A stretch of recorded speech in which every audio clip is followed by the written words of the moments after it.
この番組はご覧のスポンサーの提供でお送りします。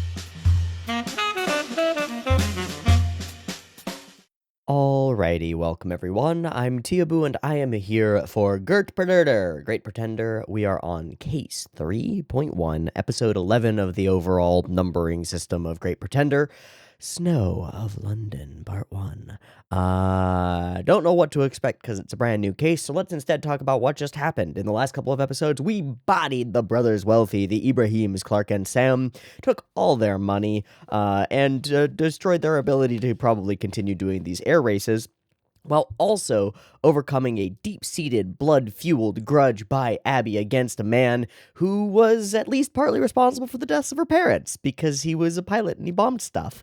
But we managed to overcome some of that and get a little bit of forgiveness in a very powerful and wonderful way.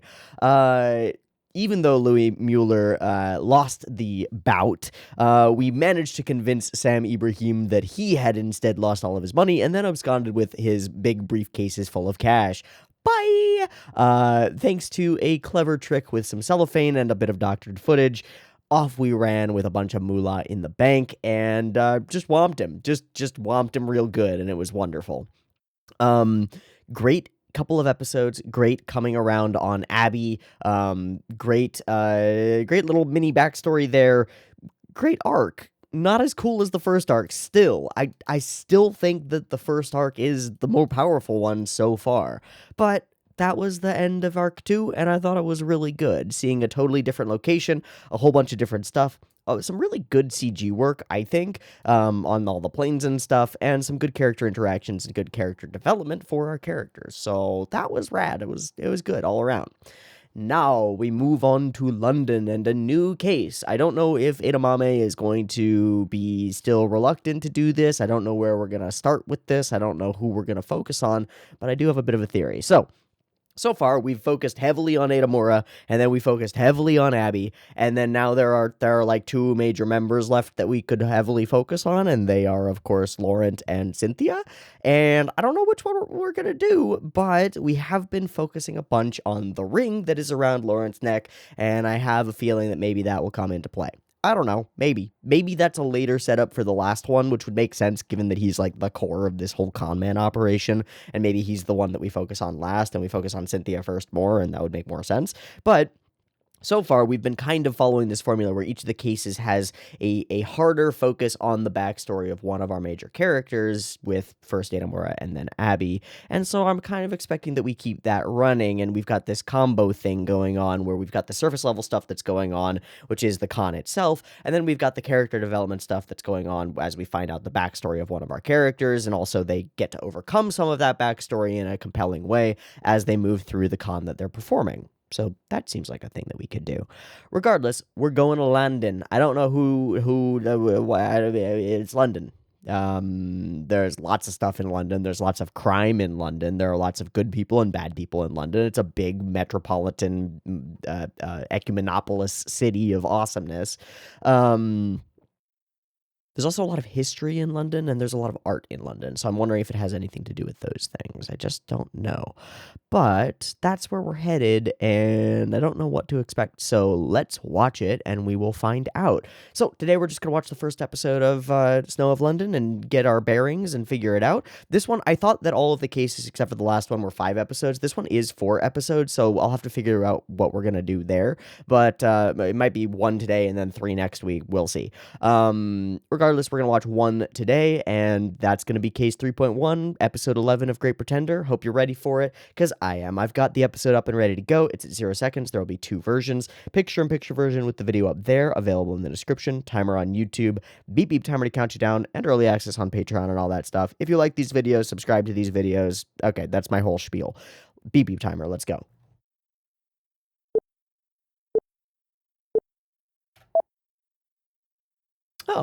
Oh, we're in Nice.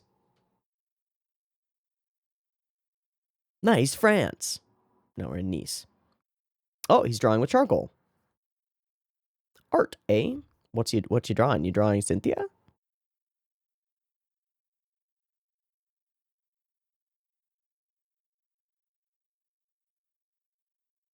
Aw. Do they have a thing?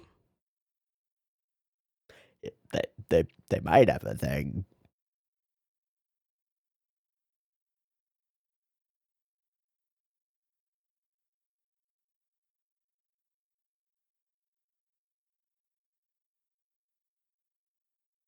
Oh? That kind of tracks.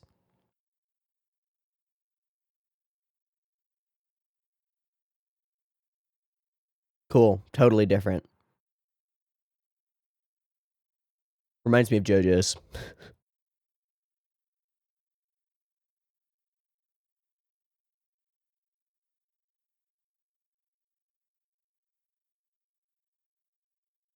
They're speaking Chinese though. Wait, what? Hi. Were they speaking Chinese or were they speaking French? Also, the double subs are a lot. And it's fine.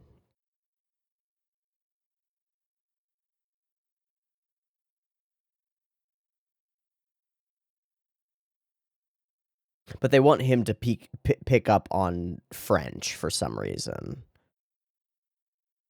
And she can't stand men who are artists. Would you consider a chef an artist? We're gonna scam Gordon Ramsay.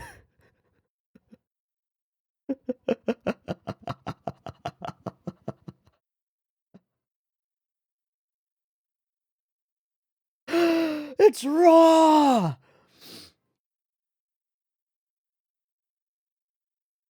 Oh boy. Where is the soy sauce?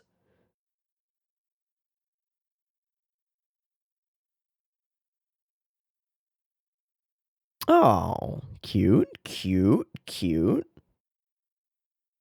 Auberge. Oh.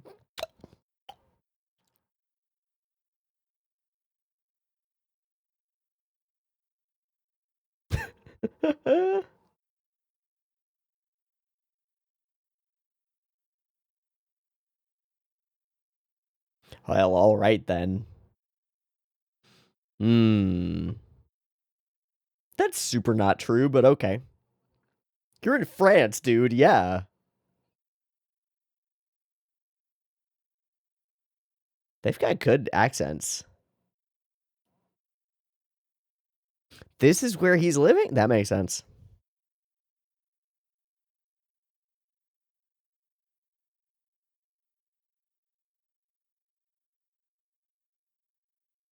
Just left this? Uh-huh. Uh-huh.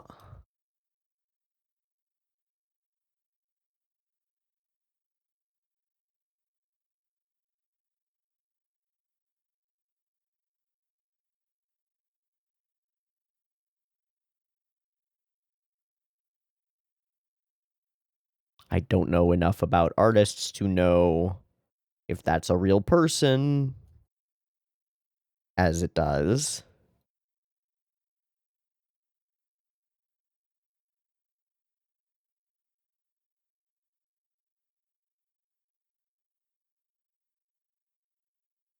Well, he was probably a no-account amateur when he stayed here.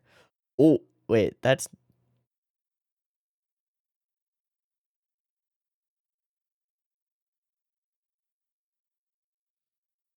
You didn't get any of that. Yeah, thank you. Yeah, thank you, Cynthia. Also, we need you to understand sushi somehow, for some reason.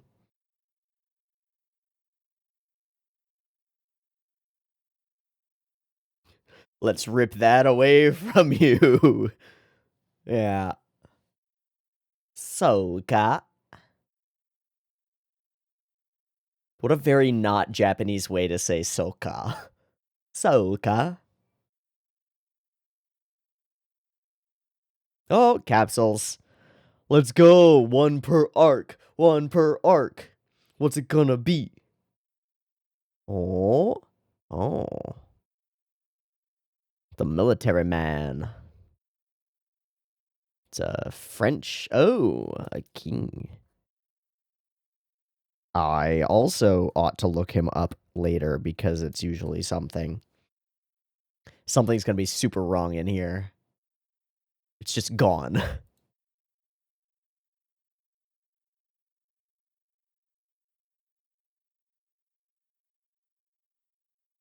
Oh, a critic is here?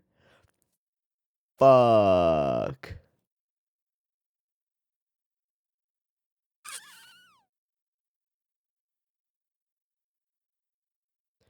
Oh, no.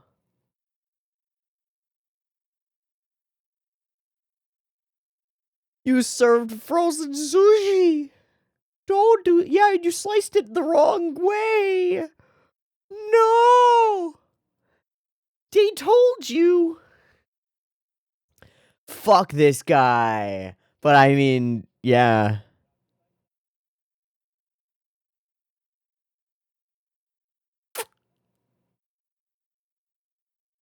Scribble, scribble, scribble.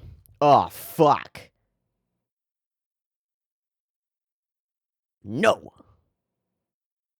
What a fucking French outfit. The fucking nose over the jacket, the big trench. Ugh. Ferme. I told you about the rice. I fucking told you. Bitch. I fucking told you.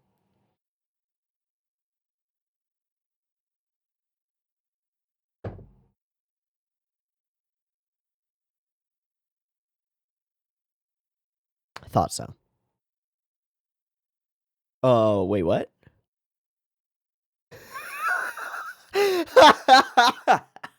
Amazing hard cut. Absolutely fantastic hard cut.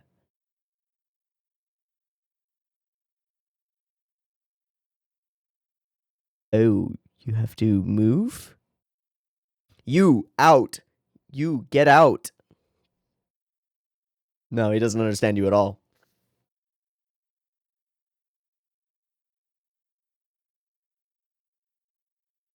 Oh.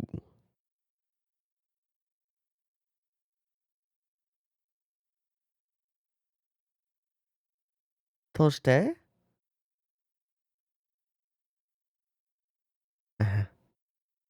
Toste?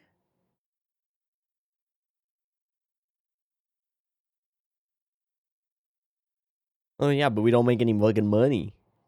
Yeah.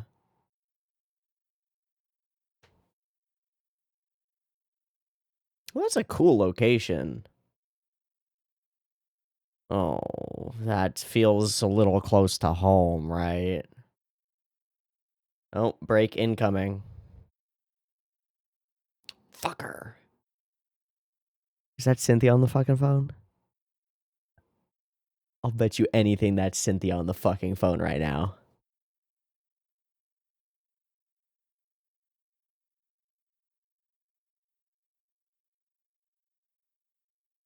Jesus. Gotta get him into the boarding house to eat their fucking French food, right? Or something. Cool walls.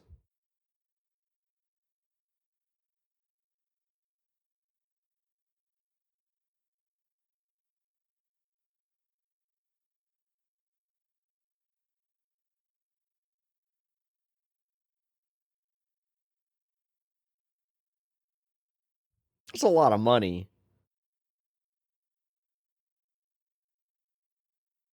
I mean, yeah, that'd be great. He's gonna fucking scam people with the fucking painting.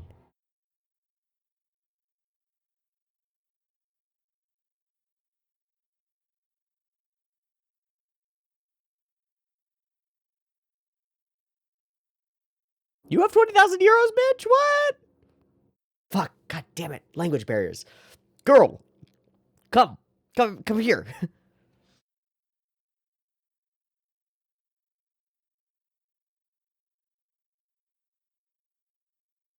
Tasty snacks. Oh, god damn it. How do you not have any money, Inamura? Okay. I don't know, man. Those look super tasty. I don't know what they are exactly, but they look so tasty. Yeah, he's just fucking here. Okay. Ooh. The airport. Oh, it looks so good. Totally different color palette for all of France. Oh, hi. What's up?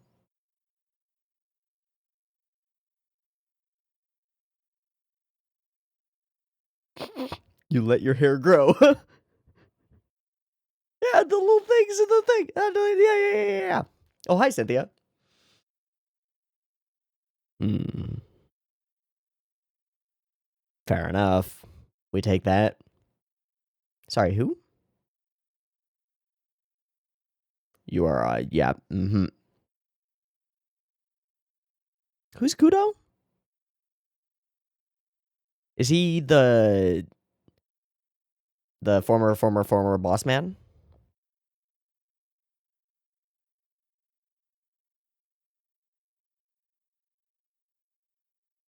Mm-hmm. True.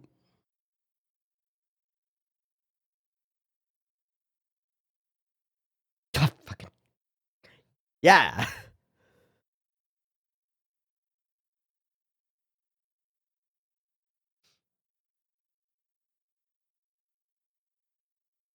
Abby in cold weather clothes is way too cute. It's not okay. Oh, my boy. My dude. They don't exist anymore. Kinda. Yeah. This insert song, though. Always. Chestnuts? She said you're cute, and I agree. Yeah, they're chestnuts.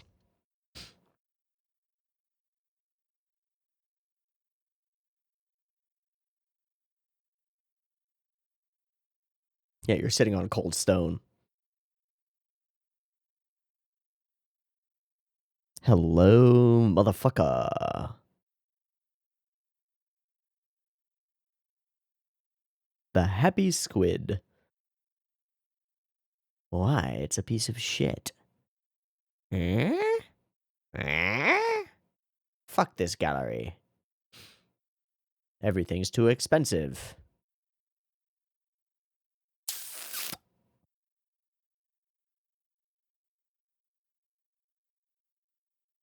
He's putting extra expensive prices on everything.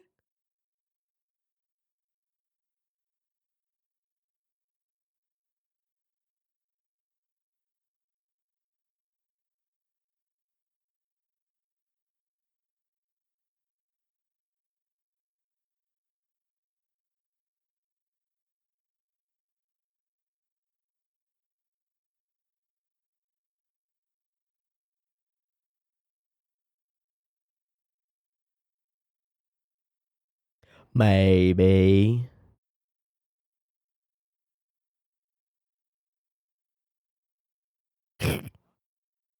That's an artist. That's an author.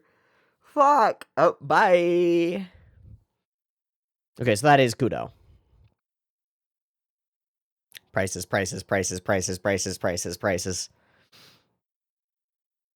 Oh my god, they're both wearing the full suits underneath. Ah! It's brilliant. By Deschamps. What if it actually is a fucking, like, extremely expensive Montoya? None.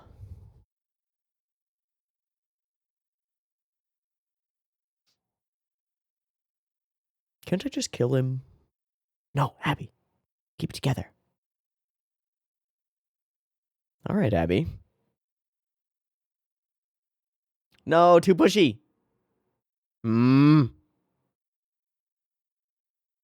Ah, it's perfect.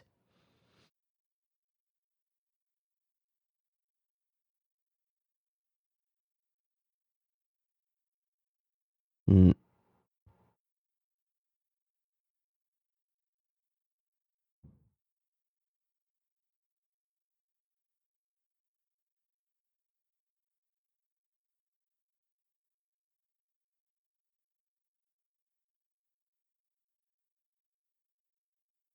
She knows him. Oh. Uh-oh.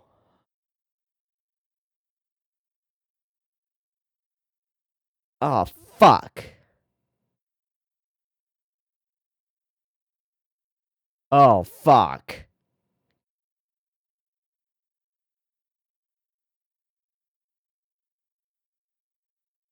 This isn't a Deschamps.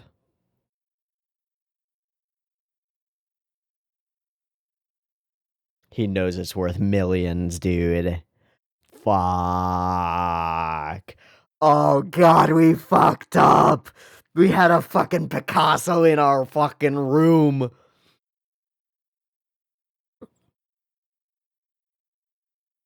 Better watch those auction houses. You fucking idiot.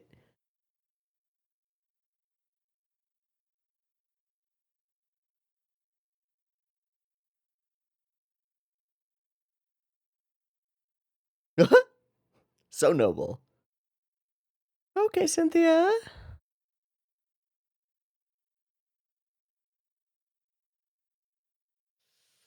Some history.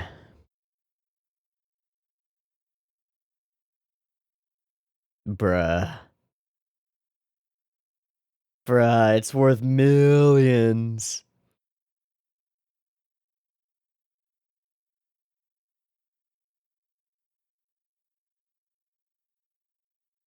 She loved that painting.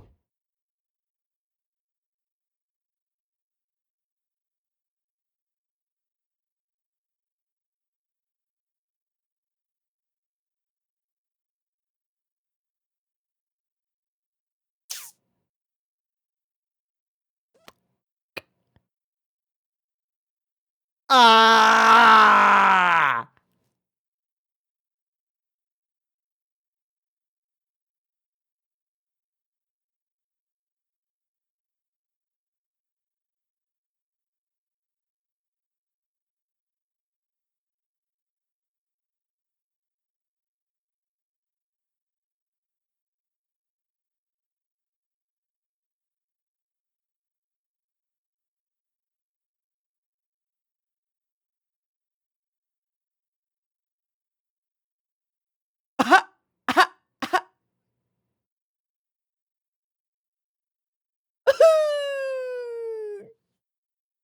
So,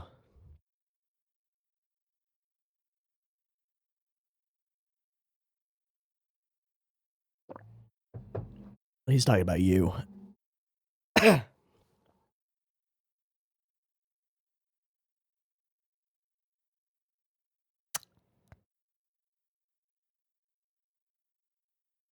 Ha. Ha. Yeah, you sure do. Well, it's time to steal a painting.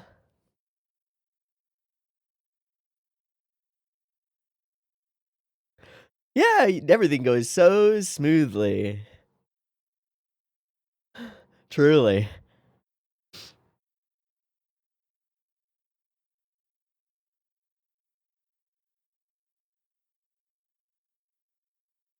Mm-hmm. Mm-hmm.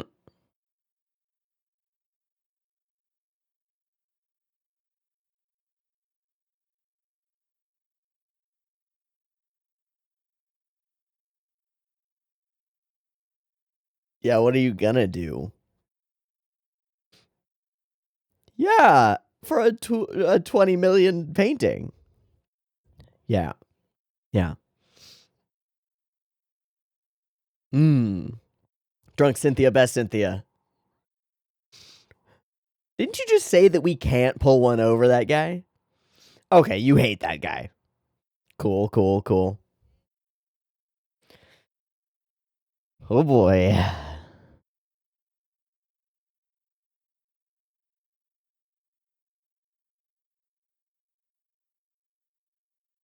So Cynthia focus would be the answer that I was looking for, right?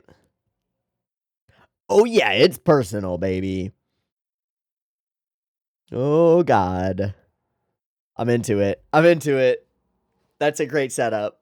That's a really great setup.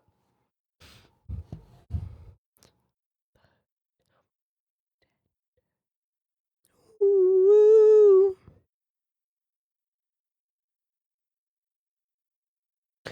Ooh.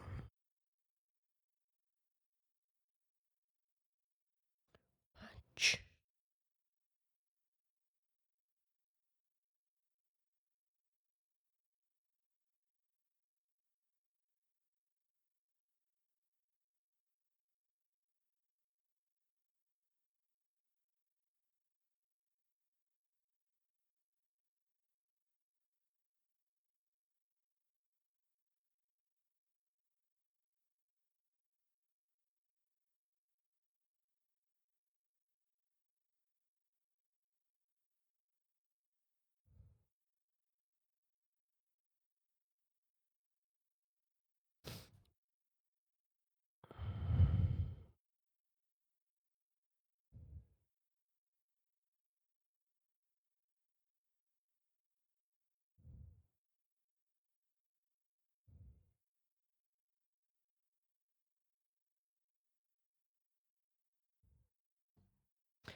Boom. Okay. Episode 1 of The Snow of London, which now we have a reason why it's called that. It's the name of the painting, is over. And I thought it was an excellent episode. I like the look of the French countryside and French towns. Quite a bit. Quite a bit. I like it a lot. I love the setup. I love the way that all the food looks. I love the character design of that guy. It's pretty perfect for being James Coleman, the asshole of the day. And I love the idea that this is Inamura making a blunder and then trying to make up for it as the plot point for the case. This isn't something that they're planning to do beforehand. It's more like the little cases that we've seen in between, you know, where we went and we helped that woman Chris with the guy Danny, right? It's those individual ones where they mean something to the characters in play. And I love that it's Cynthia focused and she clearly has a history with this James guy. Probably just guessing based on her character that they had some kind of thing and then he left her for someone else because he's a guy, or an ass of a guy, but we'll have to wait and find out on more of that detailed stuff. I love that we're doing it for a good reason, but also because we piggyback off of that to like we want to hurt that guy, which is wonderful. And we do see like reasons that he's hurtable, that he's kind of not fun. He comes in and fully trashes somebody's life, which is the nature of restaurant critics. They are capable of absolutely destroying someone's career if they come into your restaurant and they write an article about it. Although I guess he's not a restaurant critic, he's a auctioneer and high society boy. Regardless, I guess he's not crushing his career. He's just crushing his soul by absolutely destroying this man, which fucking sucks, but is also kind of fair because he's a Chinese man without a lot of training in being a sushi chef, trying to make a sushi restaurant in France when he should probably just go with his roots and like make damn good Chinese food, right? Like make whatever he knows how to make. Regardless, it's fine. It is what it is. I'm going to take a moment to look up Sergio Montoya and Edward the Eighth because the Edward the Eighth thing, each of our dudes has been, our little capsule toy dudes has been somewhat relevant, and I'm curious about Edward the Eighth. I used to know my English lords and ladies much better than I do now, they've all sort of blended together into my head. And I'm also going to look up Sergio Montoya to see if that's a real artist. I don't know. It rings a bell. It sounds real, but that doesn't mean that it's real, right? Okay, hard answer on Sergio Montoya. It is a made-up artist for the purposes of Great Pretender. That's rad, because it sounds close enough to being real, and the art is cool. So, you would have thought maybe it could have possibly been not a thing. Now, I mean, there is an artist named Sergio Montoya who's an Instagram artist and draws like anime characters and weird gory stuff, but not the same guy. Cool, good to know. Now for Edward VIII. Okay, the first thing about Edward VIII is that he was King of the UK and the dominions of the British Empire and Emperor of India, all the titles that go along with being King of Britain, from the 20th of January 1936 until he abdicated in December of the same year. So he was only king for a little bit less than a year, which is very interesting. Also interesting is that in the grand tradition of fucked up British king names, his name is Edward Albert Christian George Andrew Patrick David. Nice. Okay, I'm going to... Yeah, hold on. A series of sexual affairs that worried both his father and the prime minister. Became king... Got it. Was trying to marry an American woman named Wallis Simpson, an American socialite, and that caused and had 2 divorces, with 2 living husbands, which was considered politically and socially unacceptable. Also, the Church of England disapproved of marriage after if the former spouse was still alive. So he abdicated for love. And gave the throne to his younger brother George the Sixth, who ruled for 16 years, and was the last emperor of India when the British Raj was dissolved, which is cool. Okay, I'm gonna see if there's anything else particularly interesting about the Edward. He was abused by a nanny as a child and became part of active service in the military, and was well known for his womanizing and reckless behavior. Cool. So, a lot of elements of that come maybe into play here. The one that seems most relevant is the womanizing behavior. I don't know, I mean, I assume that that's like part of Coleman, right? Intriguing. Okay. So, let's go through the episode quickly. Love the opening scenes of the countryside and the beach and stuff. And Cynthia calling Laurent out for being, I guess, interested in Adamura. I didn't track that one. I thought that was just like a fandom type ship, and maybe it's an in-universe type ship. I was wondering why these guys were speaking fully Chinese, but the answer is because they're fully Chinese and running a sushi restaurant in France, which just seems like a bad combo. Great. Yeah, I want to earn an honest living. And there's this wonderful little boarding house with delicious French food and a lovely little family. It's so cute. It's super cute. And a painting on the wall that is maybe a Montoya. I don't know anything about Montoya. And I think the implication is that Laurent recognizes the painting and is just letting Adamura do his thing. Legendary painter. And then he's like, it looks more like a Modigliani, yada yada. Is that a tiramisu? I don't know that it is. I feel like it's not, given that that's an Italian dessert, right? Right? I guess it could be because of the powdered stuff on top. I don't know. Could be a tiramisu. I love the little family. I love the focus on the painting. It's really good. And the capsule toy is great. This conversation is great, and revealing this character by showing this moment is wonderful. and absolutely brutal. It looks fine, but it's, it's anime sushi. It's cut too thick, it's cut the wrong way, and it's fucking frozen. So, whoops. Also, the rice is over vinegared and too stuck together, which shows us that Edamura, even though he's not a chef, he knows a little bit more about how to make nigiri than this guy does, which is fucked. Just tossing money on the ground is so asshole douchey, and I fully thought that this guy was fully French, because that's a very, I'm sorry to any French viewers, I'm sorry, that's a very stereotypically French asshole thing to do. Again, I mean, it's all stereotype that French people are dickheads, but there's a reason for the stereotype, maybe. And they're closing up. I love that there's a language barrier between them. It makes their conversations a lot more fun, and it gives them like a bit of intrigue to them.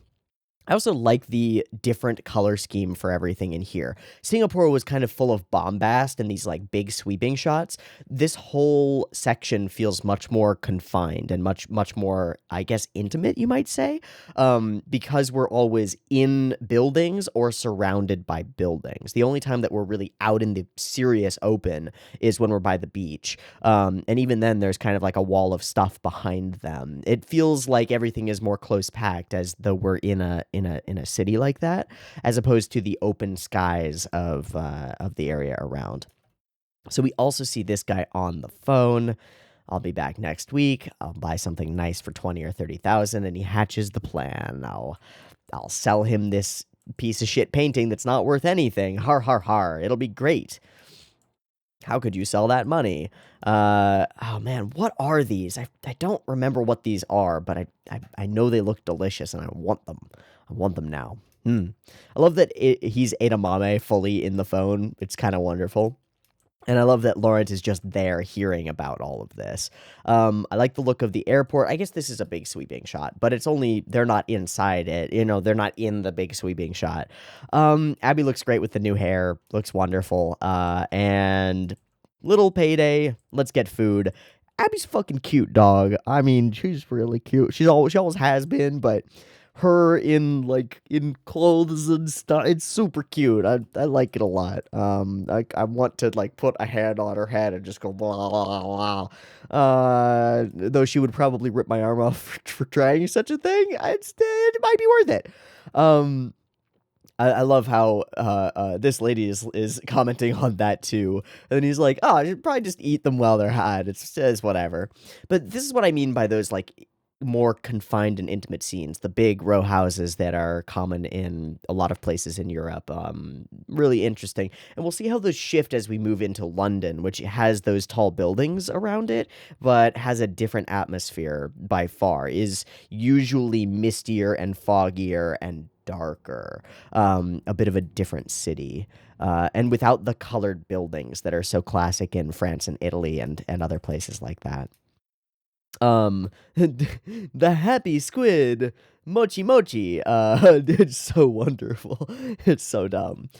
Just trying to get him to go to some other gallery. I love the way that they pulled this little scam. He pulls the guy away. They both take off their trench coats to reveal dope outfits underneath and are here to sell the thing. And he fully doesn't recognize Cynthia, right? If we may be of any assistance, and he just fully nothing. And Cynthia stalks away. May I draw your attention to this painting? Yes, indeed. And he begins to just like, these fucking fools. And immediately becomes apparent to us, the audience, that we fucked up. We definitely fucked up here. He's drawn into this painting. I love the body language of Cynthia stalking away. And then as she definitely knows exactly who this guy is, we can't trick this one. No, you can't, but he can trick you. I'll take it. Okay, cool. 20 grand. Easy peasy. Money, money, money. Oh, fuck. Oops. Shit. Fuck. God damn it. Shit. Fuck. Uh-oh. I love this face from Edamura. It's so good. The poor bastard. He really screwed the pooch on this one. What did they say? 20 million, and it's an empty spot on the wall now. Ugh. And he's just I'm the James Bond of the art world. Oh, fuck. So, Cynthia brings up her grudge. We'll ruin this man. A swindler, a hollow fraud of a gentleman, and a bastard. We're gonna roast him like the pig he is, and I hope that we do. Great first episode of the thing. We got significant character investment in this story and in destroying this man, both because of the relationship between the fact that Anamura screwed up, the relationship between him and the boarding house people, and the fact that this was clearly like this painter, when he stayed here, left it as a gift when he was young, and it's like an unknown masterpiece. Oh, it's so neat. It's a cool story. I like the idea a lot, and now we have a pretty significant challenge here, which is that we're going to try to scam an auctioneer, and that's a tough sell. Like, how do you even do that? Because clearly the goal is to get that painting back, mostly, but also to swindle him for as much money as we can get. So probably that means trying to sell him fake art, or sell him art that for like more than it's worth. But that's really scary if this guy is as good an appraiser as Cynthia seems to know that he is. Also because, I mean, auction houses usually have a lot of like stuff in place to prevent anything like that from happening, like multiple eyes on things. The only that I see, the only weakness that this guy has seems to be his arrogance, because he's the 007 of blah, blah, blah, blah, blah. That seems like the crack in his armor that we could maybe exploit to get him to do something silly. But man, it's going to be a tough one. It's definitely going to be a tough one. I'm excited to see how it moves from here. So that's going to be it for today, because I just want to do the first episode. I also got kind of a late start, so I'm on a clock. But cool episode, cool capsule toy. Looking forward to the focus on Cynthia as we move forward, because I expect that there will be plenty. And I love the setup here. I really do. I like the bad guy as a bad guy. I mean, he's not like a bad guy, but he's kind of a bad guy. You know what I mean? And I like the whole story. I'm looking forward to seeing London and seeing how it differs from this episode's incarnation of France, because it should be pretty striking and pretty interesting. Yeah, good stuff from Great Pretender. And a cool idea. I wonder if we'll find out at any point whether Laurent actually for sure recognized the painting, because he might have. He seems like the type. Regardless, that's going to be a wrap for today. I've been Teeaboo. This has been Great Pretender 11, or Case 3.1. I hope you've enjoyed this one. If you want the next one a little bit early, and it might be 2, it might be 3, it might be 1, we'll see. But we might just finish the full arc next week. I don't know. But if you want that one a little bit early, it will be up on the Patreon when this one goes up on YouTube. So check that out if you'd like to. Regardless, I will see you next week for more Great Pretender. See you there. Peace.